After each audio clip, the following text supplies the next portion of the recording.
لو انت زعلان ربنا يفرح قلبك. لو شايل هم حاجة ربنا يشيل همك ويتبدل بفرح. ربنا يجعل قلبك طيب زي قلبي. روحي اللي فتحتي المقطع، ربنا يديك اللي في نفسك، ربنا يرضي عليك، ربنا يفرج همك، ربنا يكبر بخاطرك، ربنا يكتب لك السلامة والعافية والتوفيق. قول آمين يا رب العالمين.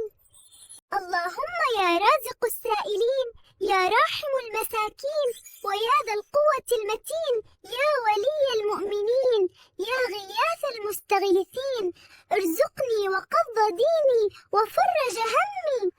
اللهم إنك عفو تحب العفو فاعف عني. ربنا يديم ضحكتك الحلوة، أيوة أنتي، ويخلي قلبك دايما مبسوط، ويرزقك راحة البال، ويكتب لك السعادة في كل خطوة، ويجعل أيامك كلها فرح، ويبعد عنك أي زعل، ويديم عليك النعمة والرضا.